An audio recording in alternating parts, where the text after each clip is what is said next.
చలో అందరికీ ఐతారం శనార్థులలో టీవీ5 సమర్పించు మాస్ మల్లన ముచ్చట్లకు స్వాగతం. వచ్చేసిండు మీ నర్సికాక. ఇక అరుచుకుందాం రారులా ఇయాల్టి మోక. అయ్యా రెండు తెలుగు రాష్ట్రాలను కలుపుకుంటే కృష్ణానది అని మనం ఎంతో సంబరంగా తెలుగు వరప్రదాయని అని మనం మొక్కుతాం కదా. వరప్రదాయం లేదు, వరద ప్రదాయం లేదు, ఆఖరికి బురద ప్రధాని కాదు, కాలుష్య ప్రదాయం అయిపోయింది అనుకో రాదురి. ఎందుకనంటే గంతగానం ఏది ఉన్నా సచ్చిన బర్రెలనే వాయ, గొర్రెలనే వాయ, మనుషులనే వాయ, ఇది అనలే వాయ, ప్లాస్టిక్ అనలే వాయ, పనికి మళ్ళీ రసాయనాలు, కంపెనీలు, కార్ఖానాలు అన్నీ కృష్ణానదిలో వదలబట్టే. ఇక ఏడికెళ్ళి అవుతుంది కాలుష్యం కాకపోతే ఏమవుతుంది? పవిత్రమైన కృష్ణానది మనం అనుకుంటాము, కనీసం తానం చేసేందుకు కూడా పనికి రాకుండా అయిపోయింది అనుకో రాదురి. ఈ కంపెనీలు అర్ధమరాత్రి పొక్కలు తోడి పైపులు పెట్టి మొత్తం వాళ్ళ కాలుష్యం అంతా కృష్ణానదిలోనే కలుపుతుండే. ఇక అవి తిన్న గొర్రెలు బర్రెలు జనాలు ఆగమాగం అయిపోతుండే. ఈ కాలుష్యం ఇట్లా వెరుక్కుంటూ పోతే ఎవరు చూడాలి ఏం కథ? పవిత్రమైన నదులన్నీ, ప్రకృతి నుంచి వచ్చే నదులన్నీ ఇట్లా దుర్గంధం అయిపోయి ఇట్లా కాలుష్యం అయిపోయి ఇట్లా కథమైపోతుంటే ఇక రేపు మనిషి మనగడేడు ఉంటుంది, పంటలు ఏడికెళ్ళి వస్తాయి, మనం తినే తిండి ఎంత కాలుష్యం అవుతుంది, అప్పుడు మనుషులేట బతారు. అయ్యో పచ్చాని నా పల్లెటూరో నేడు ఎడారి పైపాయేనమ్మా, కాలుష్యం వదిలిన కంపెనీలు ఇడిసిన కాలుష్య కోరల్లో ప్రాణాలు పోతున్నాయమ్మా. గట్లయిపోయింది కృష్ణానది. పేరుకేమో పెద్ద నదులు, సూతనేమో మొత్తం కాలుష్యమే. తెలంగాణ ఆంధ్రప్రదేశ్ రాష్ట్రాల వరప్రదాయనిగా పేరు పొందిన కృష్ణానది కాలుష్యంతో ఆగమాగమైతాంది. మరి దీనికి కారణమేంది ఏంది లెక్క అని చూసుకుంటే ఇక ఇప్పటికే రెండు రాష్ట్రాల సరిహద్దులల్లా ముక్కులు వలిగేటట్లు దుర్వాసన రావట్, ఆకుపచ్చ రంగులతోటి కాలకూట ఈషన్ లెక్క మారబట్టి. మా ఊళ్ళో చాలా రోజుల నుంచి నీటి ప్రాబ్లం ఉంది. అవి గ్రీన్గా వచ్చేస్తున్నాయి. దానివల్ల ఎక్కువ ఎలర్జీ వస్తుంది. బట్టలు ఉతికినా సరే వాసన ఉంటుంది, స్మెల్ వస్తుంది, నీసు వాసన వస్తుంది. ఎంత చెప్పినా సరే అధికారులు ఎవరు పట్టించుకోవడం లేదు మా ఊర్లో. ప్రముఖ పుణ్యక్షేత్రమైన వాడపల్లిలా భక్తుల ఇబ్బందులతోటి అక్కడి నుంచి ఊరులకు పోతున్న తాగునీటి సరఫరాల సుత మస్తుగా ఇబ్బంది కలుగుతాందట. రెండు తెలుగు రాష్ట్రాలల్లో లక్షలాది ఎకరాలకు సాగునీటితో పాటు హైదరాబాదు మహానగరము, నల్గొండ, ఖమ్మం అసొంటి జిల్లాలలోన్న వందలాది ఊర్లకు తాగే నీళ్లకు సరఫరా జరుగుతుంది. ఈ కాంచెల్లే స్వచ్ఛమైన నీళ్లతోటి కోట్లాది జనాల గొంతు దడుపుతున్న కృష్ణమ్మ ఇప్పుడు ప్రమాదకరమైన కాలుష్య వ్యర్థాలతోటి కలుషితమయ్యి దుర్భరంగా మారింది. ఆకుపచ్చ రంగులకు మారి కాలుష్య కాసరాన్ని తలపిస్తుంది. పోన్రి శంతనే కృష్ణమ్మ ఉన్నప్పటికీ గుక్కెడు నీళ్లు తాగే ఈలు లేక అక్కడున్న జనాలు పాపం అల్లాడిపోతుండ్రు. స్నానం చేయడానికి, తాగటం వదిలిపెట్టి స్నానం చేయడానికి కూడా పనికి రాకుండా పోతున్నాయి. అలాంటప్పుడు కృష్ణ ఎమ్మటి ఉండి కూడా మేము దాన్ని ఏది పొందలేకపోతున్నాం. మాకు పరిశుద్ధమైన నీరిచ్చి గవర్నమెంట్ వారు మమ్మల్ని కాపాడాల్సిందిగా కోరుకుంటున్నాం. ఆఖరికి కనీస అవసరాలకు సుత వాడుకుందామంటే విపరీతమైన చర్మ వ్యాధులు వస్తాయట. ఇప్పటికే కొన్ని ఊర్లల్లే కృష్ణ నీళ్ళని ఆడద్దని షాటింపేసిండ్రట. చూడుండ్రి, ఖనిజాలు విస్తరించి ఉన్న జాగా అవుడుతోటి బోర్లు వడుడు ఇబ్బందికరంగానే ఉన్నది. గిస్వంటి పరిస్థితులల్లా వచ్చే ఎండాకాలాన్ని తలుసుకొని బంబేలెత్తిపోతుండ్రు పబ్లికు. ఇంకా నాగార్జున సాగర్ ప్రాజెక్టు కిందున్న టెయిల్ ప్యాండు షెక్కు డ్యాము దిగువనున్న జాగలల్లా ప్రమాదకరమైన రసాయన వ్యర్థ పదార్థాలు కృష్ణమ్మను మొత్తం కలుషితం చేస్తాన్నాయి. హైదరాబాద్ నుంచి వెళ్ళి యాదాద్రి భువనగిరి జిల్లా, నల్గొండ, సూర్యాపేట జిల్లాల మీదికెళ్ళత్తున్న మూసినది చివరి ఆఖరికత్తే వాడపల్లి ఊరుకాడ కృష్ణానదిలో కలుతాందట. అయితే హైదరాబాదు బీబీనగర్ మొదల్లా కృష్ణానదిలో కలిసేదాకా నడిమిట్లే రకరకాల ప్రమాదకరమైన రసాయన ఫ్యాక్టరీల నుంచి వెళ్ళి మొత్తం ఆగమాగ మచ్చుకుంటా గిట్ల నీళ్ళ నాగం చేస్తా అన్నాయి. ఎట్ల చేసుడు ఏం కథ? ఇక ఈ ముచ్చట మీద నజరెత్తే మంచుకుంటది సర్కారు అని చెప్పి చెప్పుకత్తుండ్రు. తాగేటందుకు వాడేటందుకు కృష్ణానది నీళ్లే శరణ్యము. గ్రామాలలో బోరులు గాని బావులు గాని లేవు. బ్యాక్ వాటర్ మొత్తం కలుషితమవుతుంది. ప్రభుత్వము విచారణ చేసి ఈ ప్రజల ప్రాణాలు రక్షించాలి. ఇంకో దిక్కు కోట్ల రూపాయలు పెట్టి కట్టిన మిషన్ భగీరథ నీళ్లు అక్కడక్కడనే ఉన్న జాగలకు ఇక సక్రమంగా సరఫరానే అయితలేవట. మనిషి ఆడికెళ్ళి వస్తాడో మళ్ళీ గదే భూమిలోకి పోతాందుకు ఎంత ఆరాట పడతాడంటే ఖాళీగా ఉన్న జాగాలు ఏడ కబ్జా పెడతామని చూస్తాడు. ఖాళీగా ఉన్న జాగాలు నువ్వు కబ్జా పెడితే మంచిగానే ఉన్నది, కానీ మరి నిండిపారే కుంటల్ని, వచ్చిపోయే చెరువుల్ని, ఆగమాగం ఉండే ఈ జాగాలన్నింటినీ పెట్టినాం అనుకో, రేపు కాలం అయినాక నిన్ను ఉంచుతాయిరా, నిన్ను కలుపుకొని పోతాయి కదా. అగో గదే అవుతుంది అనుకో రాదురి. విశాఖపట్నానికి ఆనుకొని ఈ శృంగవరపు కోటల ఇక ఏడ ఖాళీగా జాగాలు ఉన్నాయి, ఏడ మనం కబ్జా పెడదాము, ఏడ లేఅవుట్ లేపుదాము, ఏడ మందిని ముంచి ఇక జాగాలు అమ్ముదాము, ప్లాట్లు అమ్ముదాము, మనం జేబులు నింపుకుందామని చూసిరు అనుకో, అటెనక సిరి మిమ్మల్ని మూసేతందుకే వస్తుంది. అగో గదే అయిపోయింది అనుకో రాదు. అడ్డు అదుపు లేకుండా శృంగవరపు కోటల మొత్తం మీద కబ్జాలు కబ్జాలు కబ్జాలు. ఖాళీ జాగా అనిపిస్తే చాలు, ఎప్పుడు అట్లా బాగా చేద్దామా, ఎప్పుడు అట్లా అమ్మక తిందామా, ఎప్పుడు అట్లా ఆగం చేద్దామా అన్నట్టే ఉన్నారు. మొత్తం మీద అయితే సర్కారు జర అటు కూడా నజరేస్తే బాగుంటుంది. ఎందుకనంటే సర్కారు భూములు ఉండే, ఇళ్ళ భూములు ఉండే, అల భూములు ఉండే, ఖాళీ దొరికితే చాలు కబ్జా పెట్టుకుంటేనేమో ఈ ఖతర్నాక్ కేడీగాళ్ళు ఉండే. అగో గదే ముచ్చట మీదకెళ్ళి ఈ ముచ్చట పట్టుకొచ్చిన జనంతా కూటమి సర్కారు ఇటు మక్కాన ఒక్క సూప్ వేసింది అనుకో అటెన్ కసీరి వేరే అయిపోతుంది అనుకో. ఇక గాలిపంక పార్టీ వాళ్ళు ఉన్నప్పుడు అయితే ఇక అదే అలవాటు ఇప్పుడు కొనసాగిస్తున్నారు అన్నట్టు. పానం ఊకోదు కదా, ఒకసారి తిన్న పానం ఆగుతుందా? అగో అందుకనే ఏడ జాగుంది, ఏడ లేఅవుట్ లేపుదాం, ఏడ కబ్జా పెడదాం, గయ్యే కసరత్తుల మీద ఉన్నారు తాతలు. ఇక గెదిన్ మీద ప్రేమ ఉంటది గాని ఆకాశం భూమి కనబడితే అపారమైన ప్రేమ కనబడుతుందల్లా. కబ్జా రాయుల కోరలు మల్లబడతాన్నాయి. శృంగవరపు కోట నియోజకవర్గంలో భూ కబ్జాలు పెరిగిపోతా అన్నాయి. ఇక ఈ నియోజకవర్గము విశాఖ పార్లమెంటు పరిధులు ఉండు, ఈ శాఖ కానుకొని ఉండుతోటి ఒక్కసారిగా భూములకు రెక్కలు వచ్చినాయి. దీంతో కబ్జా రాయుల చేతులకు దురదలు పెడతాన్నాయి. ఇక గాల సూపు ఖాళీ జాగల మీద పడ్డది, సర్కారు జాగల మీద పడ్డది. దాంతో ఆక్రమించి రియల్ ఎస్టేట్ దందాకు తెరలేపుతాండ్రటనులా. ముఖ్యంగా కొత్త వలస, ఎల్కోట, ఎస్సుకోట జాగాలలో పెద్ద ఎత్తున చెరువులు, గడ్డెలు ఆక్రమించుకొని ఎంచర్లేస్తాండ్రట. అమాయక జనాలకు అమ్ముతుండ్రట.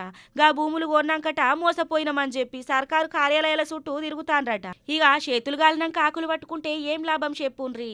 ఇక మొత్తానికైతే గిట్ట నడుతుందట అక్కడ. పోయిన గాలిపంక పార్టీ సర్కారులున్న అప్పటి ఎమ్మెల్యే అండతోటి శృంగవరపుకోట నియోజకవర్గాన్ని ఒక భూమాఫియా లెక్క తయారు చేసిండ్రని విమర్శలు బాగాస్తున్నాయి. అబ్బా ఇక లేదనుకుండగానే వచ్చింది గాలిపంక పార్టీ ముచ్చట. ఇక గీది లేదన్నది లేదు, అన్నిట్లలో ఏలు పెట్టి చూస్తారు గీళ్ళు. ఇక వీళ్ళ ముచ్చట చూస్తున్నదంటే గది ఆగమైనట్టేనాయి. ఇక గందుకు కొంతమంది రెవెన్యూ అధికారులు అక్కడ ఉన్నోళ్ళు సహకరిస్తున్నారని మార్చుకునేందుకు ఇబ్బంది అవుతుందని చెప్పి అక్కడ నియోజకవర్గం వాళ్ళు మస్తుగా మండిపడుతుండ్రు. శృంగవరపుకోట నియోజకవర్గంలో రెవెన్యూ అధికారుల తీరు కబ్జాదారుల దోపిడితోటి నెత్తులు పట్టుకునే పరిస్థితి వచ్చిందట. ఇక నియోజకవర్గ జనాలు పుల్లుగా గరమైతుండ్రు. భూ కబ్జాదారులతోటి కూటమి సర్కారు ప్రత్యేక చొరవ తీసుకొని గాళ్లకు గట్టిగా గమాండిగా శివట్లు పెట్టేటట్టు చూడాలి అని చెప్పి మొత్తానికైతే వేడుకుంటుండ్రు. కొత్తకొండ వీరభద్ర స్వామి కాడ పోయినసారి కంటే ఈసారి కంటే ఆసారి కంటే అన్నట్టు అయిపోయింది అనుకో రాదురి. ఏటేటనేమో ఎక్కువ ఆదాయం ఉంటుండే, ఇక రంగరంగ అది పెరగాలనా మొత్తానికే తగ్గింది. ఎందుకనంటే అధికారుల నిర్లక్ష్యం, లాపర్వా, ఎవరు దాళ్ళు చూసుకున్నాడు, ఏడ తడిపితే ఆడ చేతులు తడిస్తే సరిపోతుంది. ఇక జనాలు వచ్చిన కాడ కళ్యాణ కట్టకాంచలు మొదలు పెడితే ఏడ ఎవరు ఎట్లా దోస్తురో ఎవరికి తెలియదు. ఇక పోయిన తేప కంటే ఈ తేప ఆదాయం తగ్గిందట. మరి పోయిన తేప పెరుగున్నప్పుడు ఈ తేప ఇంకా పెరగాలి కదా, పెరుగులేదు కదా, మొత్తం అరుగుకుంటూ వచ్చిందట. ఎందుకు అరుగుతుంది అంటే ఎవరి కాడు ఏడబడితే ఆడ కొరుక్కుంటూ వస్తారు కాబట్టి. మా దేవుని ఇంత చాలా ఆదాయానికి ఏమున్నది ఆలయానికి ఏమున్నది అన్నట్టు అయిపోయింది అనుకో రాదురి. అసలు భీమదేవరపల్లి మండలం కొత్తకొండ వీరభద్రస్వామి జాతర అంటే ఓ చాలా పెద్ద ఫేమస్ ఉమ్మడి వరంగల్ జిల్లాల. మరి గసోటిది తేపకు పెరగాలి కదా, అది లేదు ఇది లేదు, ఏ కాడికి ఆ కాడికి పోతున్నదట. అయితే పోతపోయింది, మాదేం పోయింది, చేను పిట్టలు మేస్తే జీతం పిట్టలు మేస్తుందా, మా జేబులు తడిస్తే అయిపోయి దేవునికి వస్తేంది రాకుంటేంది అన్నట్టు లాపరగా పోలీసు వాళ్ళ దగ్గర నుంచి మొదలు పెడితే ఎండోన్మెంట్ అధికారుల దాకా మొత్తం గదే లాపర ఉన్నదట, గదే దోచుకున్నాడట. సాటుంగా మాటుంగా కడిచిపులో మలుచుకున్నాడు తప్ప దేవాదాయానికి ఎంత వస్తున్నది, ఆలయానికి ఎంత వస్తున్నది, దేవుడి ఉండి ఏమొస్తున్నది ఈ పట్టించుకున్న నాదులు లేడట. అగో గంత ఘోరంగా ఉన్నది, గంత లాపరు ఉన్నది. ఎందుకంటే ఏం పోతుంది వాళ్ళది, ఏం వాళ్ళకేమైనా వాళ్ళ ఇంట్లోకెళ్ళి పెట్టేది ఉందా, అరిగేది ఉందా, కరిగేది ఉందా? ఆఖరికి భక్తుల ముడుపులు కూడా చక్కగా రాకపోతే ఏమిటికి ఇంకా ఏటేట జాతర పెరగాలి కదా, తరుగుతున్నదట. మరి దీని మీద ఎవరు మాట్లాడాలి? ఇక చూడు కథ. గుడికేమో భక్తులు దండి కత్తాండ్రట, ఆదాయానికేమో గండి పడతాందట. భక్తుల తాకిడి దండి ఉన్నది కానీ ఆదాయానికి అంత మాత్రం ఉందని చెప్పి అధికారులను కత్తే అధికారుల వైఫల్యంతోటే అని చెప్పి భక్తులను కత్తున్న ముచ్చట. టికెట్ లేకుంటేనే ప్రత్యేక దర్శనాలు, గుడికి రావాల్సిన ఆదాయము పోయిన సంవత్సరం కన్నా ఈ సంవత్సరము తక్కువ వచ్చిందని చెప్పి కత్తాండ్రు. హన్మకొండ జిల్లా భీమదేవరపల్లి మండలము కొత్తకొండ శ్రీ వీరభద్ర స్వామి బ్రహ్మోత్సవాలు ఘనంగా జరిగినాయి. బ్రహ్మోత్సవాల సందర్భంగా టికెట్ల అమ్మకంలే 27,49,470 రూపాయల ఏలంపాటలతోటి 31,51,000 హుండీ ఆదాయం ఉండంగా 26,78,181 మొత్తం కలిపి 85,78,651 ఆదాయం వచ్చినట్లు ఈవో వివరించుకొచ్చిండు. పోయిన బ్రహ్మోత్సవాలల్లా మొత్తం 1,10,36,563 ఆధారంగా ఈ ఏడాది 24,57,912 రూపాయలు వచ్చినాయట. ఇక మొత్తానికైతే గింత తక్క నమోదవుడుతోటి ఏంది లెక్కలు గిట్లత్తున్నాయి. భక్తులేమో దండిగాచ్చే, ఆదాయంకేమో గండివాడే అని చెప్పి మొత్తానికైతే తికమక అయినరట. ఇక భక్తులను అసలు పద్ధతిలో పంపించుట్ల అధికారులు పూర్తిగా విఫలమైనరని చెప్పి విమర్శలు దండిగత్తున్నాయి. భక్తులు గుంపులుగా ప్రత్యేక దర్శనం లైన్లల్లా టికెట్లు లేకుండా ఆ గుళ్ళె ఖర్చుడితోటి వచ్చే ఆదాయంకు గండిపడ్డదని ఆరోపణలు సుత బగ్గిన పడుతున్నాయి. ఉత్సవాలు జరిగేటప్పుడు ఆదాయం, గుడాభివృద్ధి, నిర్వహణకు అసలైంది భావిస్తే గీ నిర్లక్ష్యం పెద్దగా నట్టం పట్టుకొచ్చిందనే చెప్పాలి. ఇక గుడాధికారులు పరిస్థితిని అదుపులోకి తీసుకునేందుకు తగిన చర్యలు చేపట్టకపోవుడు, ఇక అంటిముట్టనట్లు వ్యవహరించుడుతోటి ఇదంతా నడిచిందని బగ్గా అసంతృప్తితోటి ఉన్నారు. బ్రహ్మోత్సవాలలో ఆఖరి ఘట్టం అగ్నిగుండాల కార్యక్రమంలో పోలీస్ అధికారుల వైఫల్యంతో ఎన్నడూ జరగనసోటి ప్రమాదం సుట చోటు చేసుకున్నదట. ఇక ముందస్తు ఏర్పాట్లు, స్పష్టమైన బాధ్యతల కేటాయింపు, పోలీసోళ్ళు చక్కగా అక్కడ లేకపోవడే ఈ పరిస్థితికి ప్రధాన కారణమని చెప్పేటోళ్ళు చెప్పుకొత్తాండ్రు. భవిష్యత్తులో గిసొంటి ముచ్చట్లు మళ్ళా కాకుండా అధికారులు పాఠాలు నేర్చుకొని కట్టదిట్టమైన చర్యలు తీసుకోవాల్సిన అవసరం ఎంత ఉన్నదని చెప్పుకొత్తుండ్రు. మరి ఇవాళ రేపట్ల ఈడి మీద ఉన్న పొరగాలకు బండ్లు కొనియాలంటే అవ్వయ్యలకేమో ప్రెస్టేజ్ కింద కదా. పక్కోడు డాడీ ఆయన డ్యూక్ కొన్నాడు, ఈయన మన రాయల్ ఎన్ఫీల్డ్ 500 కొన్నాడు, 600 కొన్నాడు, ఇంకా ఏదో కొత్త కొత్త పేర్లు ఉంటాయి కదా. మా పొరగాడు చెప్తుంటాడు, ఆ పేర్లు ఏదో తెలియదు. ఇక ఆయన అది కొన్నాడంటే ఈయన ఇది కొన్న అప్పు చేసి అయినా కొనిపిస్తారు. కొనిపించినాక మీ కొడుకులు ఏం చేస్తారా, రోడ్డు మీద చక్కగా పోతారా? ఓసారేమో దాని వెనక టైర్లు లేపుతారు, ఓసారేమో దాని ముందల టైర్లు లేపుతారు. ఆ రెండో టైరు వెనక టైరు ఇట్టయితే నీ కొడుకులు లేచిపోతారు. అయినా సరే మనం కొనిస్తూనే ఉంటాం. ఇక ఈ పొరగాడు చూడు పోతోడు పోక మళ్ళీ లారీ ముడి కిందికి వెళ్ళి దాని కిందికి పోయినట, కిందికి పోయి మళ్ళీ బయటకు వచ్చిందట. అదేంటంటే స్టంటు ఫీటు. మరి ఒక్కసారి ఆ టైర్ గిట్ట మరి నీ వెనకాలనో ముందరనో ఎక్కింటే ఏమవుతుంది? హీరోయిజం. మీ నాయన హీరో అవుతాడు, మీ అవ్వ ఇంకా పెద్ద ఇది అవుతుంది అన్నట్టు. అవో గట్లున్నది ఇవాళ రేపట్ల. మీ స్టంట్లేంది, మీ ఫీట్లేంది, సాహసం చేయరా డింబక అంటే దేశానికి పేరు తీసుకురావాలి. కానీ అమ్మాయిని ముంచేటట్టు ఆ లారి కింద ఈ లారి కింద ముడ్డి పెట్టి మూతి పెట్టి ఆయనతో పానాలు పోయినాక ఏమిటికి రాయ్యా మీ సకదనం పాడుగాను. రొయ్యా రుయ్యా బుర్రా బర్రా అని తిప్పుడే తిప్పుడు ఎక్కుడే ఎక్కుడు. వెనక సీరి ఏమన్నా కింద మీద అయితే మళ్ళీ దవకాల వాడు ఆయనతో దక్కకుంటూనే పోగుడు. అగో గట్లుంటుంది. హరే ఏం తీట లెక్కలున్నాయుల్లా, గా లారీ కిందికెళ్ళి బండి గట్ల నడపబట్టే ఆగమాగం చేస్తాండ్రు కదా. ఈ నడుమల సోషల్ మీడియా వచ్చినాక పిచ్చి పరాకాష్టానికి చేరింది మస్తు మందికి. బిత్తిరి బిత్తిరి స్టంట్లు చేసుకుంటా పానాల మీదికి తెచ్చుకుంటాండ్రు. అసలే ఇప్పటికీ టక్కర్లు అవ్వుకుంటా రోడ్డు ప్రమాదాలల్లా మస్తు మంది పానాలు ఇడతాండ్రు. అయినా సుత పెయిల భయం లేకుండా గీసొంటి ఆగ పనులు చేస్తాండ్రు. ఇన్యాసాల మీద ఇన్యాసాలు చేసుకుంటా కాలు రెక్కలు ఇరగొట్టుకుంటుండ్రు. అవ్వయ్యకు తీరం దుఃఖం మిగులుతుండ్రు. గట్లనే ఓ పోరాడు చూడుండ్రి ఎంత ఆగం చేస్తాడో. ఓ పోరాడా జర పైలం ఆగో ఆగో గదిని కిందికి పోతాడు.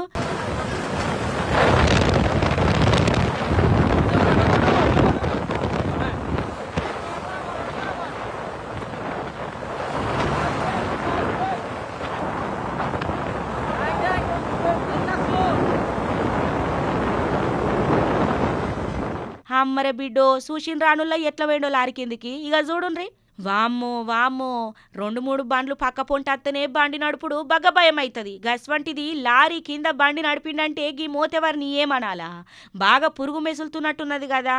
గిస్వంటోళ్లను పోలీసోళ్ళు తీసుకుపోయి తుక్కు తుక్కు 2 అంటించి గట్టిగా మల్లో త్యాప చేయకుండా ముచ్చట ఏపకతే మంచిగుంటుంది. ఈ సొంటోళ్ళు చేయంగానే ఇంకా మంచిగా పోయిన వాళ్ళకి సుత టక్కర్లు అవుతున్నాయి. ఏపీ ఒక్క 5 ఏళ్లలో ఎంత వెనకకు పోయిందో ఈ 2-3 ఏళ్లలో అంత ముందరికి వచ్చిందనుకో రాదురి. కూటమి సర్కారు ఏమంటే వచ్చిందో, మంత్రి నారా లోకేష్ బాబు దగ్గర నుంచి మొదలు పెడితే చంద్రబాబు నాయుడే కానీ మొత్తం సర్కారే కానీ జనాలకు ఏం కావాలి, ఎట్లా కావాలి, ఎన్ని పథకాలు తీసుకురావాలి, ప్రజా దర్బార్లో ఏం అడుగుతున్నారో, వాళ్ళకి తక్లీఫ్లు ఏమున్నాయి, ఏ ప్రాంతంలో ఎట్లున్నది, ఏ జిల్లాలో ఎట్లున్నది, ఏ పల్లెలు ఎట్లున్నది, ఏం కథ అనే దాని మీదకి వెళ్ళి ఫుల్ నజరేసి పథకాలు వీళ్ళు చెప్పినే కాక వాళ్ళు అడగను కూడా ఇచ్చుకుంటా అంతకంతలు ముందరికి తీసుకుపోకుండా ఏపీని ఎంత అభివృద్ధికి తీసుకుపోతున్నారు అంటే మనం చెప్పేటట్లేదు. మామూలుగా మాటలల్లా ఏపీ జనాలకే తెలుస్తున్నది అనుకో రాదురి. పోయిన తేప కంటే ఈ తేప ఎట్లున్నది, ఏం కథ అన్నదానికంటే ఏటేటా వెరుక్కుంటూనే పోతుంది అభివృద్ధి. వెనక పోయింది అయితే లేదనుకో రాదురి. జనాలు ఒక్కొక్క పథకం అందుకుంటా ఒక్కొక్క ముచ్చట చెప్పుకుంటా అడిగిందే తడువు, అడగకపోయినవి కూడా ముందరికి వస్తుంటే అంటే పిల్లల చదువుల దగ్గర నుంచి విద్య కానీ వైద్యం కానీ ఏదైనా ఎక్కడ చూసుకున్నా ఎటువంటి పథకాలు తీసుకున్నా కూటమి సర్కార్ ఎంత ముందలున్నదంటే దేశంలో ఇలా నెంబర్ 1గా నిలిచే పరిస్థితిలో ఉన్నది. ఏందే అంటే మొత్తం 3 ఏళ్ళు కాకముందుకే గంత అభివృద్ధి నడుస్తున్నది. అందుకు కారణం ఏంటంటే ముఖ్యమంత్రి చంద్రబాబు నాయుడు గారు అపారమైన అనుభవం, విజన్ ఉన్న లీడరు. ఇక ఇంతకంటే ఏం కావాలి ఏపీకి? అందుకే మురిసి ముప్పందం అవుతారు ఏపీ జనాలు. కావాలంటే చూసొద్దాం రా ఒక పార అభివృద్ధిని ఐతారంగోలిగా. అడగందే అమ్మాయినా అన్నం పెట్టదంటారు, కానీ కూటమి సర్కారు అడగకుండానే అన్నిస్తుంది ఏపీ జనాలకు. ఎలక్షన్ల ముంగట ఏమైతే హామీలు ఇచ్చిండ్రో అవన్నీ పక్కాగా నెరవేరుతుండ్రు. ఇచ్చిన దానికంటే 2 ఇంతలు ఎక్కనే చేస్తాండ్రు. గంతేగాని తక్కువైతే చేసిందేం లేదు. గుడి బడి రేఖలు పురాగా మారిపోతున్నాయి. దవాఖాన్ల సౌలతులు మంచిగా చేస్తాండ్రు. ఎక్కడికక్కడ ఎక్కడికక్కడ వచ్చిన రోగులకు మంచి సౌలతులు ఇస్తుండ్రు, పబ్లిక్ కు భరోసా ఇస్తుండ్రు.